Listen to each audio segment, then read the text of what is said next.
Welcome to Restore My Song, a space to be encouraged by two friends who love Jesus and see His purpose in all things, even pain. Every episode you'll hear real stories from real people who asked, "How am I going to make it through this?" and found God's redemption. Here's your hosts, Joia Hyde and Rhema Toll.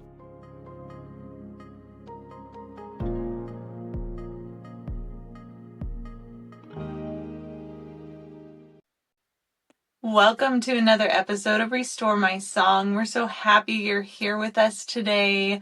Rhema has a secret guest with her that I don't know if she was even going to tell us that she has, but I know that Sam, the miniature dachshund, is sitting in her lap right now. There he is. Hello, Sam. Everybody. Oh, he's so tired. Look at that. Well, it's hard being a puppy. You know, it's exhausting. You got to poop on the floor and, he's out. Okay, I'm going to put him back now. Oh, that's so sweet. See, I didn't even tell you I was going to do that. I just threw that at you. And we have a really special guest with us as well. Bethany, welcome. Thank you. Oh, that's so great. Bethany, do you have a puppy at your feet or in your lap? You know, I was afraid that you were going to bring your dog on and ask me something like that. And I am not a dog person. So I'm sorry. I'm glad that you get to enjoy your dog, but I'm glad I don't have it. We can still be friends. I love you. Me too. It's okay. Yeah. Well, and honestly, before we hit record and before you hopped on, Bethany, Joia, tell me your sentiments about puppies right now too, Joia. Yeah, so for the last few months, I've been like, I want a puppy. I really do want a puppy. Like starting to get my kids excited for the idea that mama wants a puppy. And then my parents got a puppy, the kind of puppy that I want. And I love her. Like, I absolutely love her. Her name is Cookie.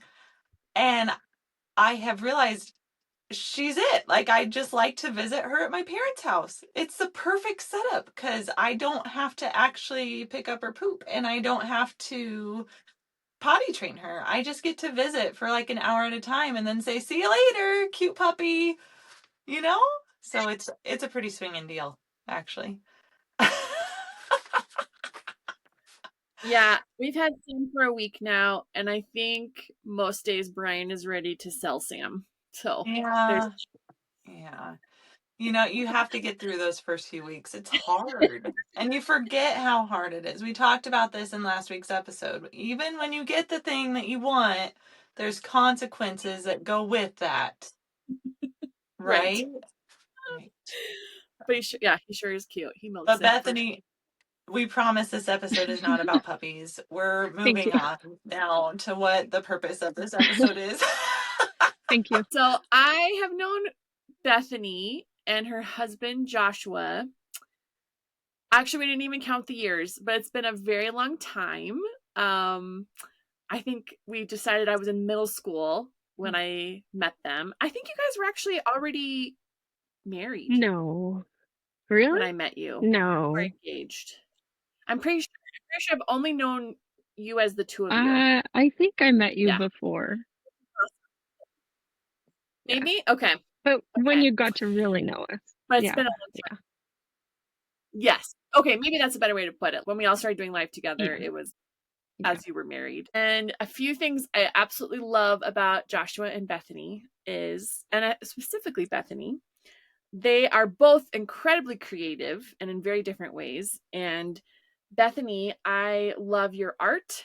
You are a musician and a beautiful songwriter. Joia, I will send you the link to her YouTube channel after this. And also, I just learned you are about to be an author, and I will be buying your book. So tell us a little bit more about this, and then we'll jump into your story. But I just think it's so awesome and beautiful to see creativity in your life, even alongside everything that's been going on the past couple of years. Yeah. So I love it. Thank you. Yeah. So I'm trying to get a book finished. It's already written, but it's been edited, but it's going over again, and I'm trying to finish the cover and the book blurb, and it's all taking forever.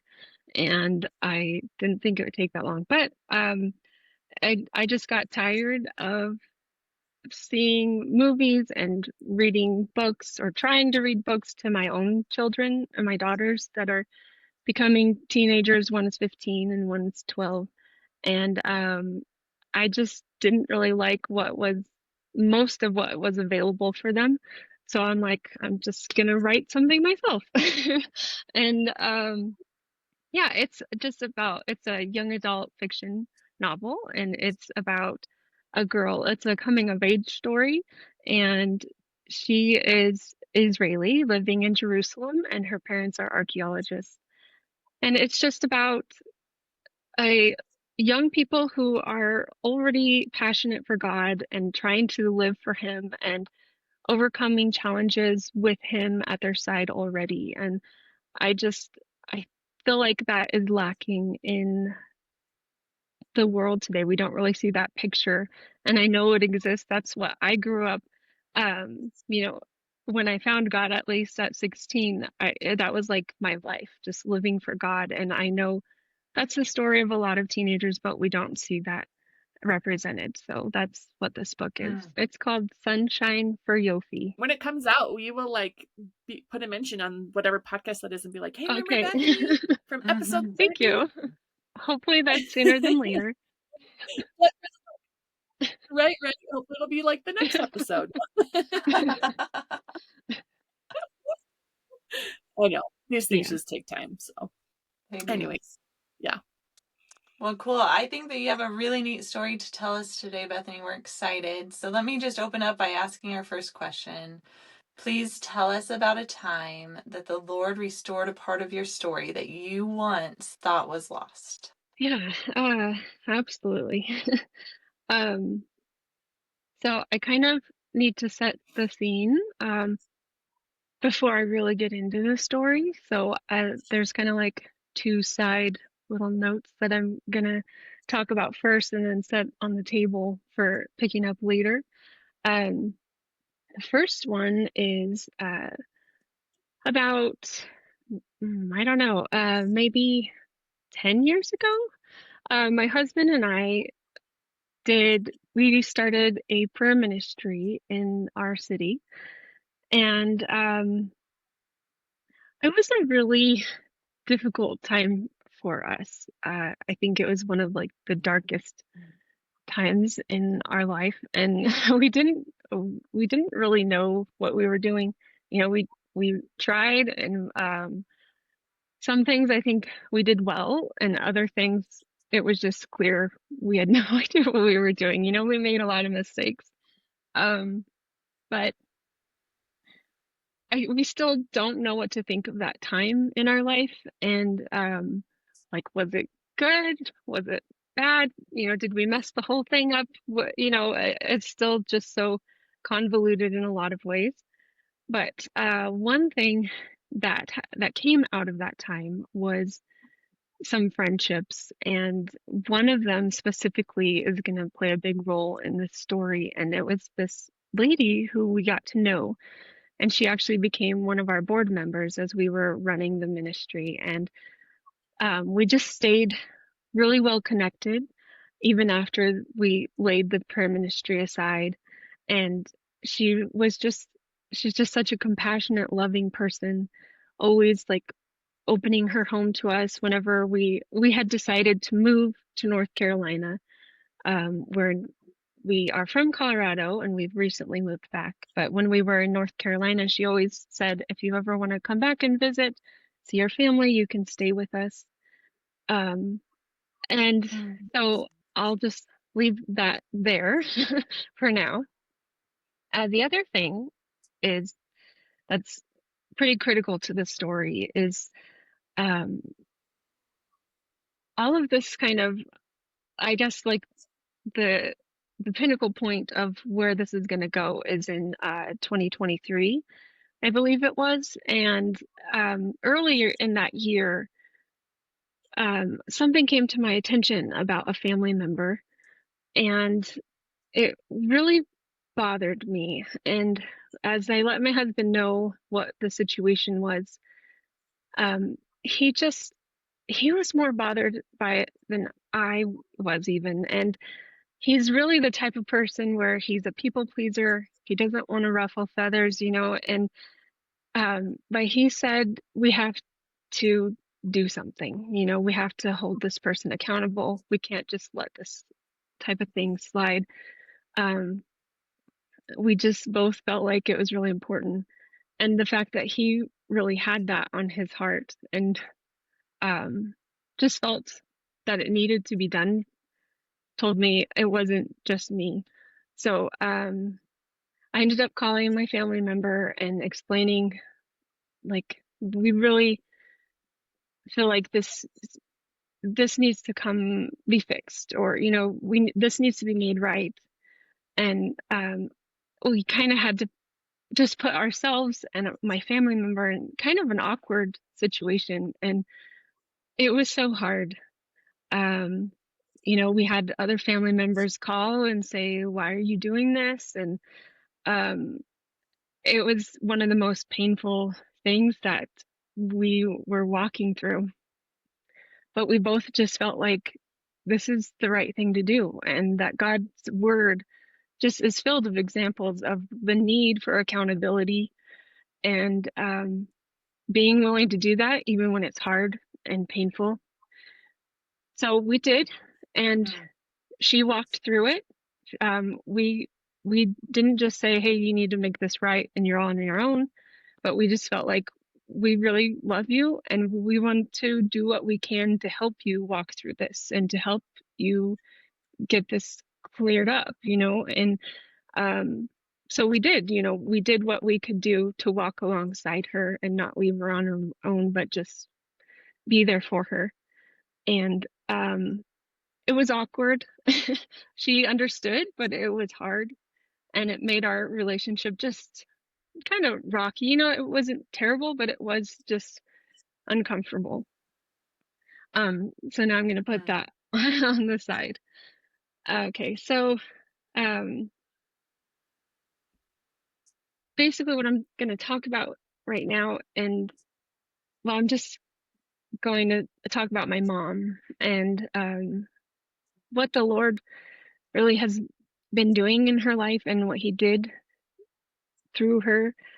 My mom's life has been a big struggle for as long as I can remember. When I was less than 1 year old, my mom was diagnosed with schizophrenia, and I didn't really realize that she was sick for quite a long time until middle school, probably.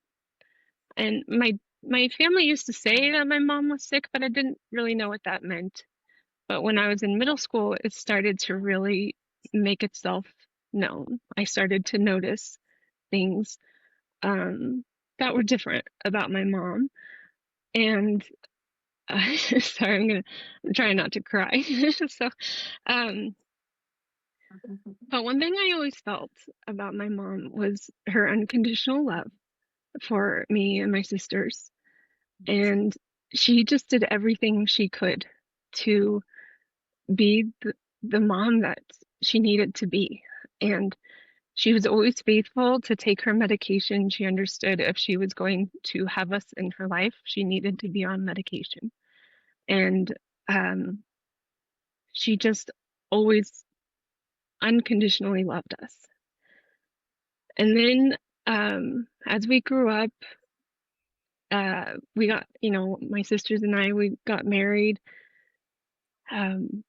We started to branch out. My husband and I moved to North Carolina to raise our girls there. And I don't really know entirely how that affected my mom, but I know in her life she really struggled with people abandoning her because of her sickness. And for a few different reasons, we felt like we needed to move to North Carolina. I'm not sure if she saw that as abandonment, but as time went on and as we got older, she just started to worsen. And little by little, she would start to not respond. You know, she used to call me all the time to the point where I was just totally annoyed. And then I noticed as the years went on, she's not calling. I need to call her. And eventually it got to the point where we would be really happy if she answered her phone. And she would be at times in and out of mental health hospitals or behavioral centers, just really struggling. And that my sisters and I really had a hard time being able to help her because the laws that surround people with mental illness just make it where you are completely incapable of doing anything. You don't know what's going on. And just multiple times I remember bawling my eyes out, you know, praying to God that my mom wouldn't end up homeless. And there were times when we didn't know where she was. And it's just really hard. But she would stay connected, at least to one of like the three girls, me or my other sisters. One of us at least would be like on her good side, and she would be trusting. But then as time went on more, that wasn't really the case. And as people get older and they're on medication longer, they become more resistant. And I really feel like that was what was happening for her. And yeah, about the time that I was going through that whole thing with my family member, my mom just really completely cut herself off. And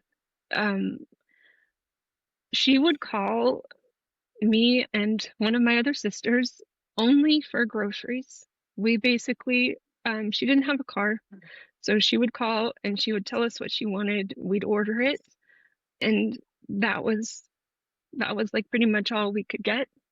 But at least we knew she was okay. And then eventually she just stopped calling altogether, even for groceries. And there was a time when her phone was disconnected, and then she somehow, I think one of my sisters had gone over and got it reconnected for her. But then she stopped answering the door, and again the phone got disconnected for the second time. And my one of my family members would go by her. It was like a townhouse where there was an upstairs and a downstairs, and my mom used to sit in the living room and just watch TV, and you could see through the big window, you could see her there, even if she wouldn't answer the door. And so my family member would just stop. She would walk by and see, okay, she's there, she's all right. And but then eventually she didn't see her. And when we didn't see her anymore and the phone was cut off, I decided, well, I mean, maybe she just doesn't have a way to contact anyone. So I sent her a package, which was just note cards and stamps, just thinking, well, at least she could mail us something saying like, I need help, please. And then another family member came by to check on her to see if he could see her, and he couldn't see her. And he said that that package was still at the door outside, and there was a notice on her door that had been there for a while from the property management. And it had been like maybe 2 weeks that she hadn't called us for groceries. The package had been there, the notice had been on her door. And so we knew she's either not going out of the house at all or she's not there. We couldn't get help with mental health partners. We couldn't get help with the police. The police won't go in a house to do a wellness check unless they see signs of disturbance. And so there was really nothing we could do. And at that point, I just thought, well, I don't know. I don't know how she's eating. I don't know if she's even there. You know, people with mental illness, that they often end up on the street, so we didn't know if she was home or not. And I said, I can't live like that. I can't live without knowing. So I decided to fly and just figure it out, to fly back to Colorado. I took my youngest daughter with us, Hava, because my mom has always had a soft spot for kids, and especially her grandkids. And it was like, and in a way, maybe it's like my trick or manipulation, but it's the only thing really that would work, you know, like, oh, your granddaughter's here, and then that would be like an instant in. So I would take one of our girls on alternate trips, and this time it was Hava's turn, so she went with me, and we flew out there. And it was just, we showed up there maybe Wednesday night in the middle of summer, and we looked at, like, we knocked on the door, we yelled her name, she didn't answer. We looked in the window, there was no sign of her. And I just sat there on her patio. She had a little patio, and I just was like, I'm camping out, you know? And that's what we did all day. Besides like needing to go get food, we would sit there on her patio and just wait. And I would just, I was so determined. I just need to see, like, if she comes downstairs or wherever, if there's a sign of her being alive, like, I just need to see her. And nothing. There, we came in the morning, we came really just all day. And even at nighttime, we would stop by and there were no lights on. And we didn't know if she had power because her phone was disconnected. So we thought, well, she could still be in there.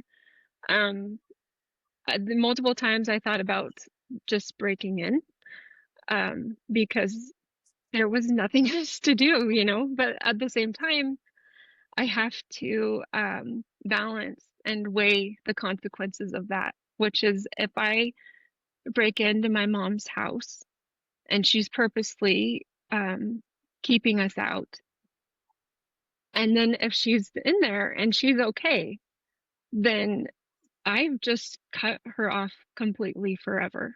She will never trust me again. So I didn't know what to do. I didn't know if I should risk that. I didn't know if she was okay. And I just kind of weighed out every day. What should we do? We eventually, I think so I was staying with my friend who was from the prayer ministry. That was our board of directors member. And the cool thing about that is she was a head nurse, or one of her position at the hospital was at the hospital of the city we were at. And she was kind of like this head nurse of this hospital. And this whole time, she has this connection with the head social worker at the hospital as well. And she's sending messages to this lady, emails. This is the situation with my friend. She's trying to help her mom. Is there anything that she can do? Do you have any advice or suggestions? And she just gave her all the details that she knew. And as every day progressed, the situation. But the lady wasn't responding because she was on vacation. And so, so then Friday comes along, it's getting later, and I'm trying to remember, it's been a while, so I'm trying to remember the timeline, but it's been a long time. And then Sunday is Father's Day. And so our plan was to fly back on Sunday and get there for my husband Joshua to be there for Father's Day and see my dad, who was also in North Carolina. But then again, nothing has progressed. We've been out there all day long on Saturday, and still nothing. So my husband says, would you really feel at peace if you came home? And didn't have an answer. And I said, no, I wouldn't. So we canceled the flight. I had to go change cars because I was renting through Turo, and so I had to get a different car. And we had to drive all the way to the airport to get a different car. And but then while we were there, I dropped off a car. I'm waiting for the new car to come, and Hava gets sick. She starts throwing up. And this was right before the person is supposed to come, show up. And I feel so bad. But he comes and she's okay. She ends up being all right. And so I drive back. And this is Sunday. Yeah. So again, we sit out there, and it's in the middle of summer. It's getting really hot. And Hava starts feeling sick again.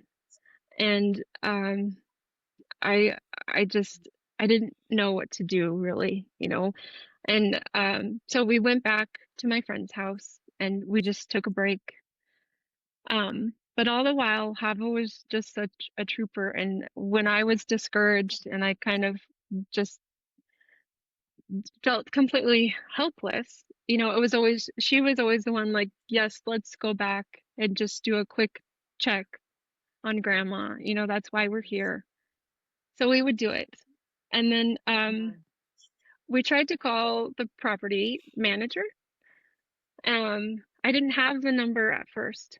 So what I had to do was knock on the neighbors' doors and just say, my mom is your neighbor.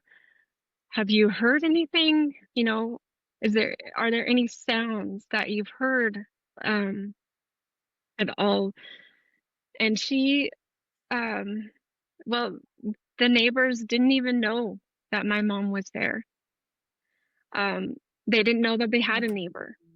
And so they gave me the property manager's number. I called the property manager. There's no answer. I don't even remember what day I did that, if it was earlier or what, but she did not answer. I called her continually. And so Sunday rolls around and I just think, okay, I can call the company, the property management company. And so I did that, and they're closed. It's the weekend, right? So we just have to wait and be patient. And I just keep telling myself, okay, Monday is the day. And so Monday rolls around and we show up there, no sign of my mom. I've looked at the window constantly. I've looked at every single piece of, like a plate on the couch or anything that looks like something that would be moved. for any reason, if she's been down there and we didn't know. And nothing. So when I called the company, the property management company, they're closed again on Monday. And it's because it's Juneteenth.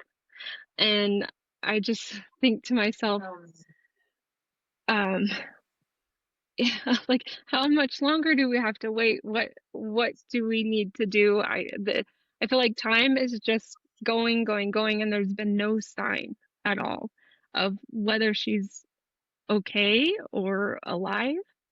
And eventually I call my husband and I tell him they're closed. The property management company is closed. And so he says, well, what about maintenance? You know, they have to have some sort of emergency maintenance. So I call the property management company again and I listen to the whole long message, and finally at the end of the message they give a emergency number for the maintenance. And so I call them and it ends up being a third party company, and they really have no connection with the property management company.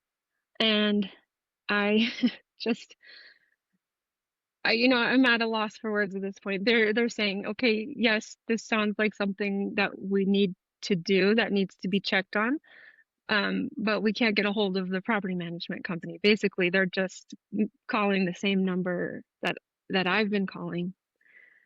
And then eventually they do contact, they get a hold of somebody who's like the emergency maintenance person, like the backup person. They say, we're going to send that person over, but we can't give you a time. And so I know that they're going to be coming, and I just don't know when. And then Hava starts getting sick again. And so I just, at this moment, I'm just completely torn because I have Hava who's getting sick, and I realize, okay, it is so hot and she's been out in the sun for maybe 4 days straight, and it's just pure heat exhaustion. And I know, like, I can't keep her out there. But at the same time, I'm like, but somebody is going to show up at some point, at any moment, and I need to be here. So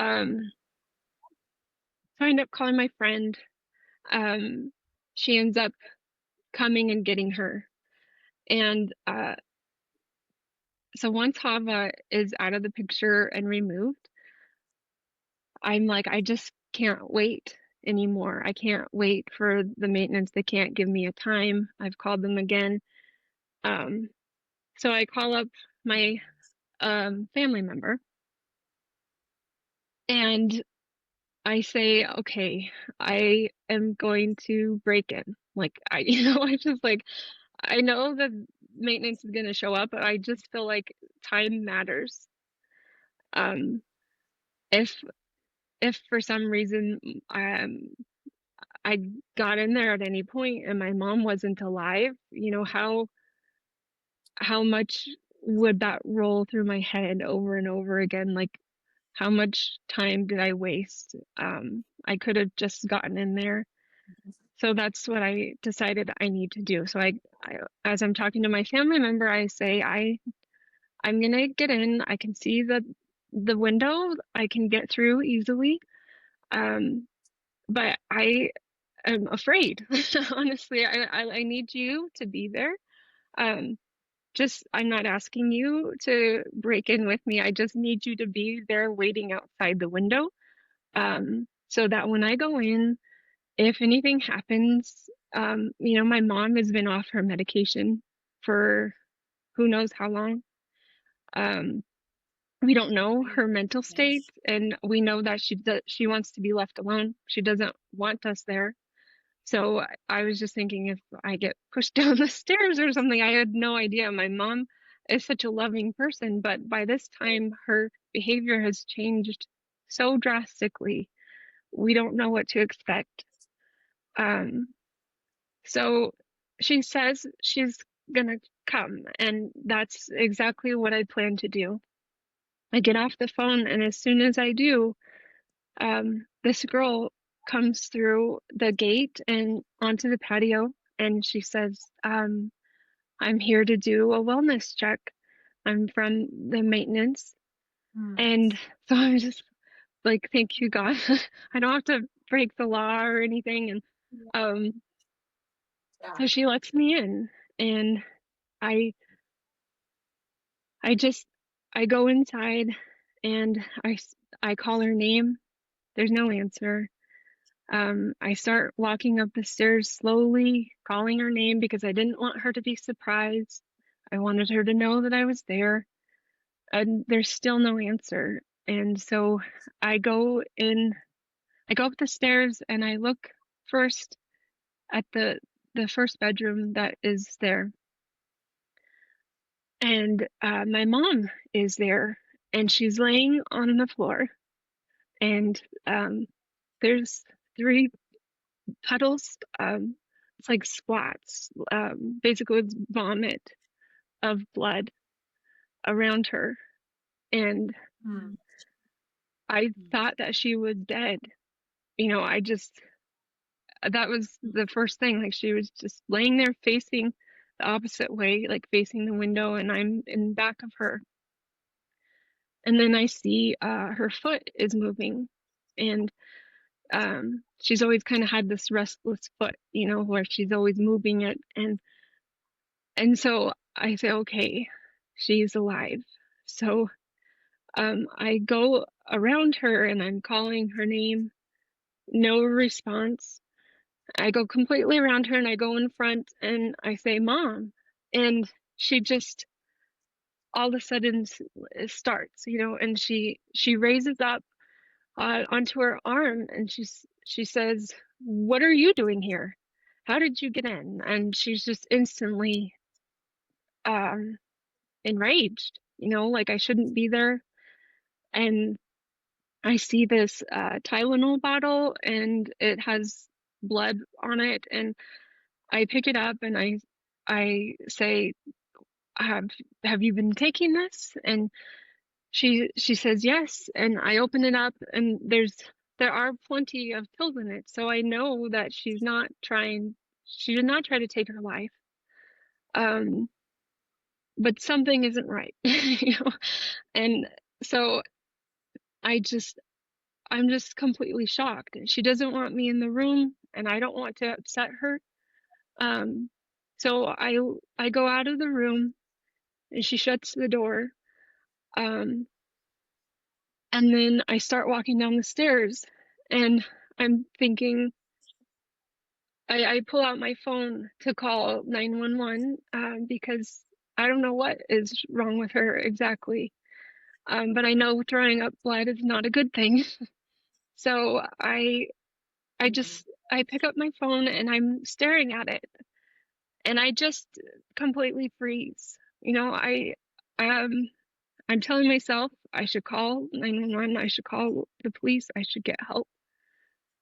But also a part of me is just halted. I just kept thinking, she's been battling this for so long, and maybe she's just tired, you know? And Mm. I don't know. I felt like, is she giving up? Am I doing the right thing by forcing her to continue? I know that sounds kind of twisted, but I just was completely at a loss for any reason at the moment, and I just was frozen. And the girl who let me in, she comes up the stairs and meets me halfway, and she says, because I'm talking to myself, like, I should call. I should be calling. I don't know what to do. And she just says, can I say something? And I said, yes, please. And she says, she says, I was in a really similar situation where your mom is just a short time ago. And my mom found me. And even though I was really mad at her at the time, if I had been in my right mind, I would have wanted her to call. And Mm. it just said, yeah, that's exactly what I need to hear, you know. So I called 911, and then immediately my family member shows up, and I explain what's going on and what I found, how I found my mom. And she goes up the stairs and she opens the door and she sees my mom, and my mom gets mad at her. She tells her to leave, and all the while she's yelling at these people that aren't really real. You know, she's telling them that we got let in and she doesn't want us there.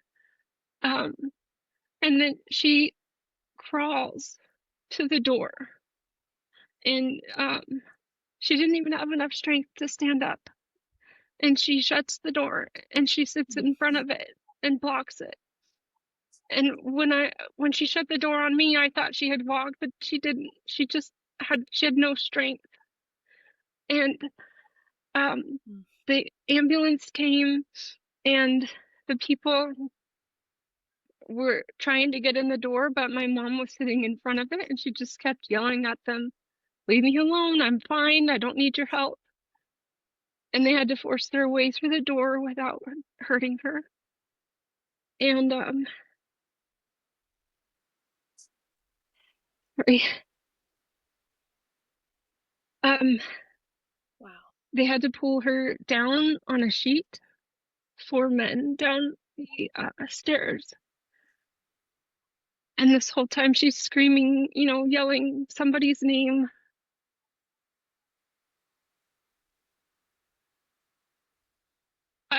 I'm just at a loss.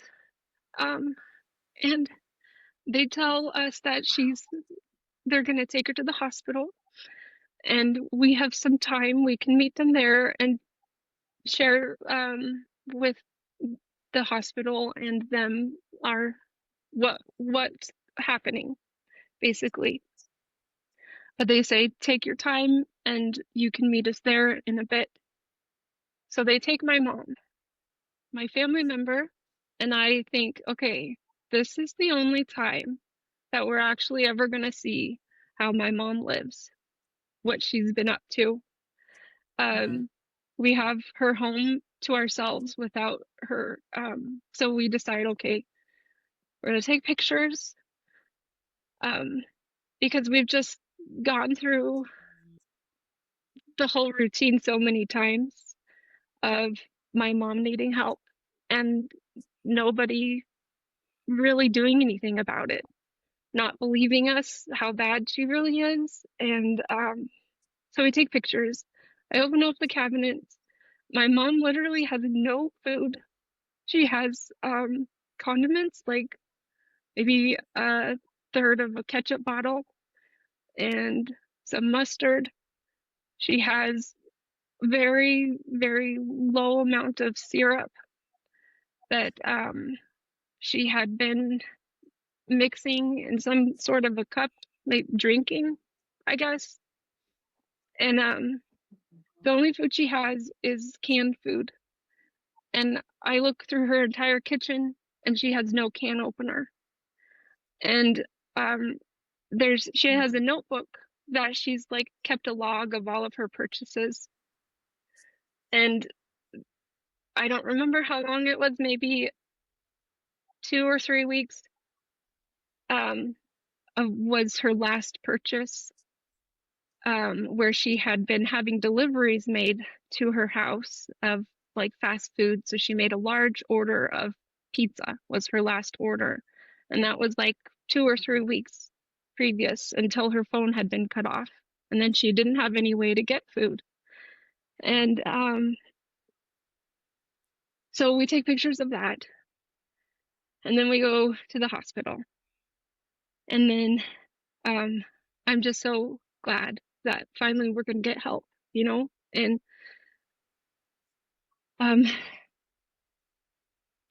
so we go to the hospital, and we're told, okay, sit here, wait, and somebody will come and talk to you. So okay, the ER doctor comes out, and he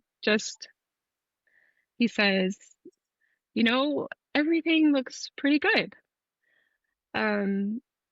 She is dehydrated, and she has some low numbers that we're going to look into, but basically probably in a few hours we can release her. And I just, after those words, I just lost it. You know, I mean, I didn't like freak out or anything, but everything in me just gave up. We had been through the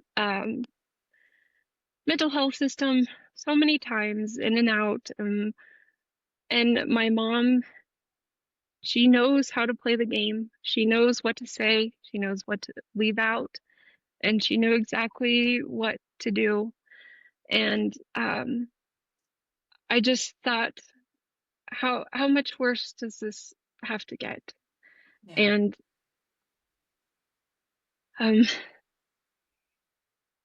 I just couldn't believe it, you know. And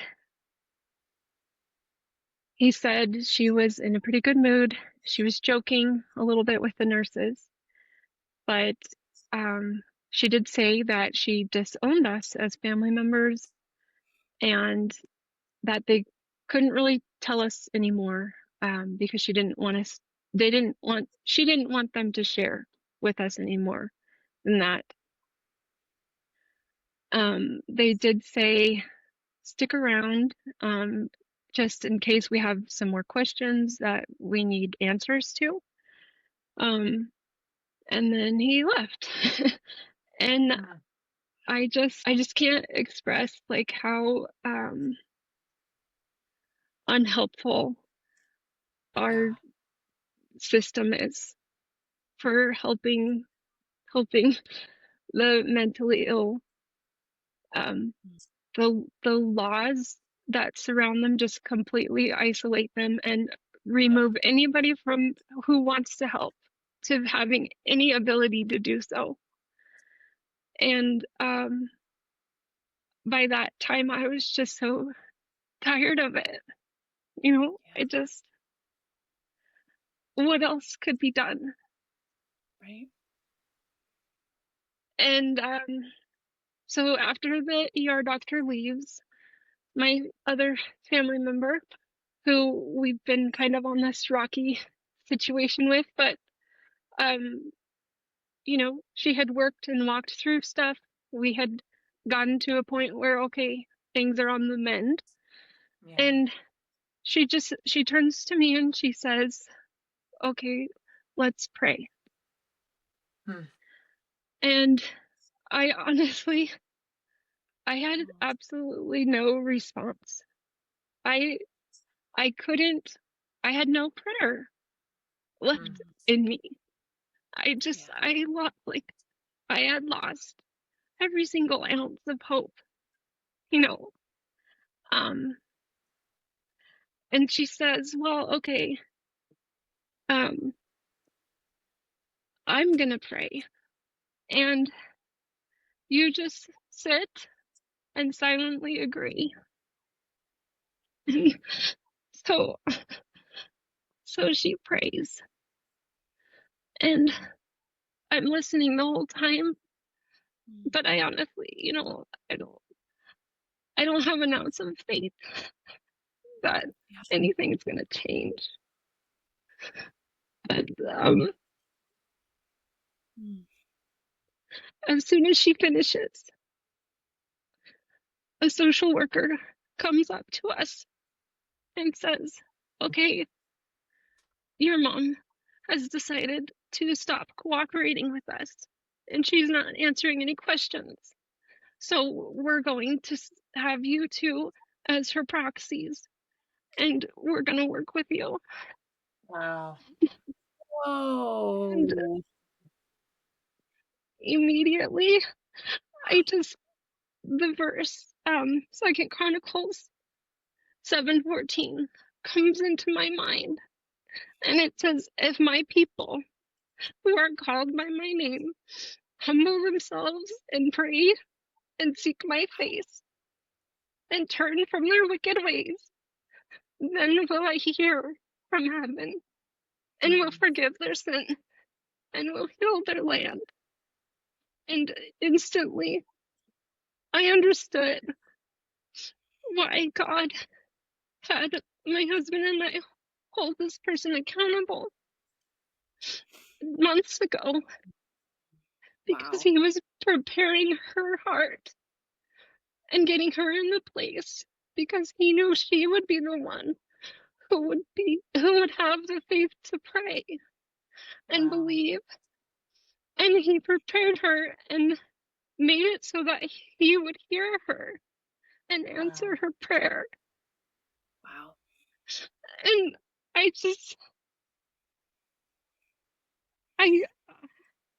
amazed, it just all made sense. And I couldn't believe it, but I did. I was overwhelmed by God's goodness, Yeah. and just how he had set in place. He knew in advance what needed to happen. Right. And so they started working with us, and they decided they were going to hold her for a few days. They still weren't convinced that she was completely incapable, but they were going to wait and see. And then during this hold, the social worker that my friend had been emailing all of this time before I found my mom, she contacts my friend and verifies that my mom is in the hospital. And at this point, because my mom is in the hospital, no, they cannot talk to each other. They can't communicate anything. But God has already put it in place that she already had all the information she needed. My friend had told her everything that was going on in those emails. And so the social worker knew what was going on. And she said, okay, I'm going to dig further. And they held my mom, and my mom just couldn't keep it together for that long. And eventually they started seeing what was really going on in her. And and it was just the way that everything was orchestrated, every single piece of the puzzle. I had no idea that my friend would be that person who knew the person who would be making the call. And and just that he had removed Tava. She had gotten sick, but he removed her right at the moment where she needed to be removed. And it was just, everything was so perfect about it. I saw everyone in community, God worked in every which way, from my husband to being supportive and encouraging me to stay, and my daughters both also being supportive and always just, yes, let's go check on her, to months before this whole situation of calling someone to be accountable for their actions, and just seeing that whole reason of why, and doing that prayer ministry that was so hard. we didn't know what to think of it, but to see what came out of it, that God used that relationship Yeah. years later to reach my mom, who had been completely isolated, who was completely alone, that basically didn't exist to the world. He cared so much about her, this one Yeah. person that was completely helpless. And he just changed, he moved everything, the world for her. And I just, it was amazing. Wow. Give me chills, Bethany. Wow. Yeah. Yeah, so even the girl who spoke to me when I couldn't figure out if I should call for help, he put her there. She was a total godsend. She spoke the exact words I needed. And I went back and I gave her a thank you. I gave her a plant, and I had made a card with an owl on it, and I just brought it. I had made it in North Carolina. I brought it. I didn't know why, but I brought it with me, and I wrote a thank you on it and just said thank you for helping my mom, helping me to find my mom. And just the words you said were exactly what I needed. And she came back and just said, I exactly what you gave me, like the card with the owl and the plants.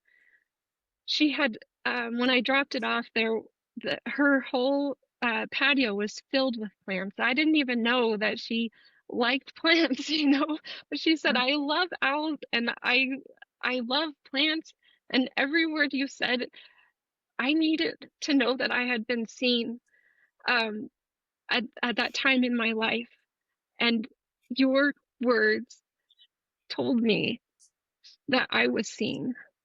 And so it was just so beautiful. Every way, with every person involved, God worked in. Yes. Yeah. Wow.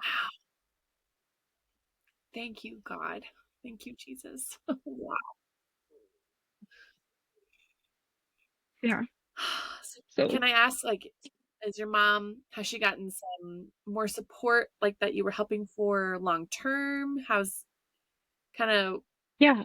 what's it looking? Yeah. So she was transferred after maybe a few days, I don't remember, to a behavioral health center.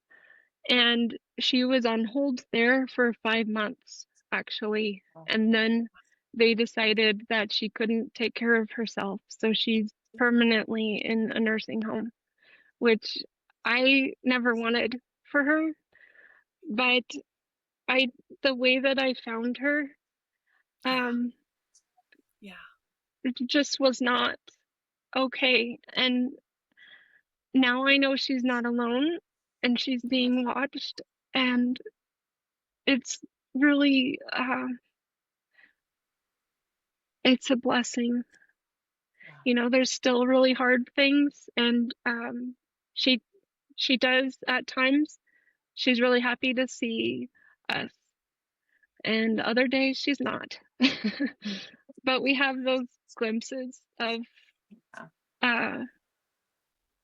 of love, and I'll be happy with that. God spared her from homelessness. Like, just that baseline is a better place. Yeah, exactly.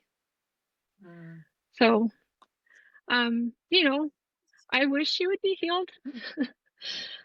That's my prayer, but I'm not gonna ignore the miracle that God did do, and I know that there's a reason for the way things are. I don't understand it. I know one day I will, and I'm just so thankful. When I was coming home from that trip, my husband and daughter, they thought that I was just gonna be so broken. But honestly, I had seen God move mountains that Yeah. were impossible. You know, we had battled so many years just getting door after door shut on us to get any help. And I was just so full of life and joy and faith and just restored. Hmm. Wow. Bethany, your courage to follow God in the middle of all of that is just Yeah. so beautiful. It truly It's is. such an example of like what it means to follow the Holy Spirit and just Mhm. go, something's not right, something's not right. And I love that your whole story like showed the Holy Spirit moving on different people too, to each play their part, right? And Yeah. I just, wow, just thinking about how it must have felt to be on that patio day after day after day, just kind of going, God, when are you going to respond to this? Don't you Mm. see it's dire? Like, what a beautiful story of him breaking through Yeah. and Yeah. sending his angels too. I mean, like when you were talking about the girl, I was like, I think an angel nudged her to be the one that like came that day. You know, like out of all the maintenance people. I mean, wow. Right. Yeah. Yeah. It was very cool. Yeah. Mhm. Thank you so much for sharing that story with us today, and just to see your heart of love for your mom. It really shows the Lord's heart of love for all of us. Just we have nothing to offer him, and yet he loves us with this never stopping, never giving up love. How did you phrase it? It was so beautiful, Bethany. Just that you realized you saw that God had set so much into motion to care for your mom at that moment, like decades Yeah. of him planting seeds, like relationships, all those kinds of things. And it's interesting, my daughter and I today were just talking about the parable where Jesus leaves his 99 sheep to go after the one. And I Yeah. think it's such a kitschy phrase in Christianity, but when you stop and think about that, it's like that love is insane. Like it's Yeah. radical. It is like Yeah. risking everything. Yeah. If that was my sheep, I'd probably be like, well, We see have ya. more, I mean, it's like, oh man, Right. just God's heart and just that he showed that to you. I'm so grateful for that healing in your heart too. Um, Yeah, Yeah. absolutely. it sounds like it's a Yeah. word that will steady you through the ups and downs, and that's beautiful. Thank you for sharing that. Yeah, thank Absolutely. you. Thanks for letting me. Yeah, yeah. Joy, do you want to ask your favorite question? Yeah, if you could go back before this whole situation, before you got on that flight to head back, what would you tell yourself before you found her? Yeah. Um, I would tell myself that God knows exactly what he's doing, that Mm, um, he wants us in fellowship and in community for a reason, because we can't mm, do everything on our own. We need each other to move mountains and um, to do the impossible, because yeah, everybody has a part that they play. yep, And it's really easy to want to not live in community because there are times when we have to um, get in uncomfortable situations, whether it be we hold somebody accountable or they give us a rebuke. Um, mm, that's not fun and it's really no, painful. But God has He has us do that because He has a reason. yep, He wants to work in us in the future. And if we're not faithful to follow that leading, um, then we stop him from being able to do the miracle. yep, yep, We need to embrace community and we need to embrace correction from mm, others, legitimate rebukes and yep, correction. yep. because that's God preparing us for something that we need to do in the future. Yep. Yep. And we're not going to be honest with ourselves all the time. That's why we need people, Yeah, you know. absolutely. And I'm not even just saying that the family member. I'm the same thing about me. I need people to give me rebukes, and that's what I tell myself. Even after the whole thing, I just when somebody rebukes me or gives me a correction, everything in me wants to shrivel away and not hear it. Um, but I've seen the fruit of embracing it and learning from it. Yeah. And so I've really worked these past couple years of, okay, I'm not going to listen to somebody's rebuke and immediately close my heart. I'm going to force myself to remain open and say, you know what? And those words are legitimate. And yeah. That's so good. Because it'd be so much easier. That's when that, like, the 2-year-old in us comes out to be like, I'm taking my toys to my corner. Yeah. Exactly. And And that is my nature. Yeah. I think it's all of our natures. That's like the human nature. Joia can actively attest, as she has an almost 3-year-old in her house. Yes, absolutely. What's mine is mine, and what's yours is mine. You know. Yeah. Oh, no, that's so good, Bethany. Because the other part of that too is, it's like Scripture is very clear. I think about taking those words and bringing them to the Lord too, right? And it's like, Yeah. I love that idea of I'm going to posture myself to be open. Someone I trust or I'm in community with is giving me this word. God, okay, now I'm going to sift it with you instead of taking offense. And wow, just imagine if your family member had been offended completely and shut them down. I mean, I believe God will still make a way, but that's beautiful that he orchestrated it all as he did. So Yeah. Whew, thank you, Bethany. That was Thank you for the honor of hearing your story and getting to process it with you a little bit. And it's just I love it. Thank you Glad for to have letting you me. back. Thank you. Yeah. All right. Well, we'll sign out for now. Thank you, everyone, for listening. If you made it this far, you're like the diehard fans. Woo! I bet this is you. Yes. Thank you so much, Bethany. We're so glad. Thank you for reaching out. And it was such an honor to get to sit with your story today. So absolutely. Thank you. All right. Bye. Thank you so much for joining us today. We look forward to growing our community together. We want to continue telling the stories of where the veil between heaven and earth is so thin and we can see God at work in our lives. To help us grow this community, please do share this podcast. We're working on being on lots of platforms, but whatever platform you found us on, please give us good reviews, leave comments. You can even just add stars, give us a 5 out of 5, shameless plug. Also, if you want to contact us directly, you can find us on Instagram at RestoreMySong, or also send us an email at restoremysong@gmail.com.